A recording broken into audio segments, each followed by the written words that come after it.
Hello and welcome back to my channel. Today I'm going to take up rhyming words. Now rhyming words might seem something very simple which only children of kindergarten or grades 1 do, but if you watch this video till the end, you will find words that will baffle even the students of higher classes or maybe adults. So let's begin with words rhyming with A-L-L, all. Okay, all we know, everyone is all. What about a mall? I think something that everyone likes to visit. You go to a mall for food, for shopping, for entertainment. And then you have rhyming with mall the word hall. Now hall could be a banquet hall where you have parties. You could have a hall, an assembly hall where children gather to have the morning assembly. And you can have any big room which we term as a hall. Next is fall. Again a simple one. If I trip, obviously I will fall. But fall also has another meaning.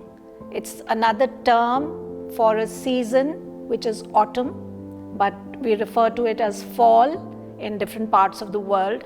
When the leaves turn colors, change colors, and they start shedding. So that's the fall season.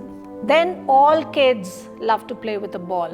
It could be tennis, it could be cricket, it could be football, it could be soccer.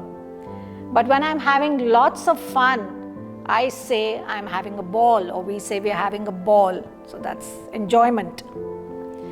And if we remember the fairy tale Cinderella, Cinderella went to a ball. So there are lots of ballroom dances, the foxtrot, the waltz, and so on. Then tall, we all know, giraffe of course is a very tall animal. There are many tall buildings that we call skyscrapers. And then we have people, some people who are extremely tall. Wall, W-A-L-L.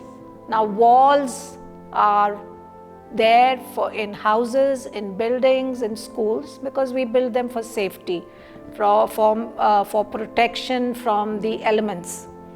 And when I talk about safety, I'm also talking about walls that were there in castles, in fortresses, and of course, who can forget the Great Wall of China to prevent enemies and invaders from entering. So the longest wall in the world, the Great Wall of China, I believe it's also visible from the moon. And now I come to the two most difficult words, something which I think you and I might not be knowing the meaning of. So the first one is gall. Now we may have heard of gall bladder, you know, the part of the body that is the organ that is there beneath the liver, that's the gallbladder. But then you also have the word gall, which means extreme rudeness, or having the brazenness or the audacity to say something. So for instance, you have tenants in a house that you've rented out and they've not been paying the rent. And when you ask them to vacate, they have the gall to refuse, the audacity to refuse. So that's the meaning of the word gall. And then we come to the last word, which is pall. P-A-L-L. Now a pall of dust can be there when we have a huge thunderstorm. So the whole city was covered in a pall of dust. You can also have a pall of gloom settling down when some loved one or some dear one is lost or dies. So a pall of gloom. So these were words rhyming with A-L-L, and I hope you get to use them and start looking out for more such words. Thank you.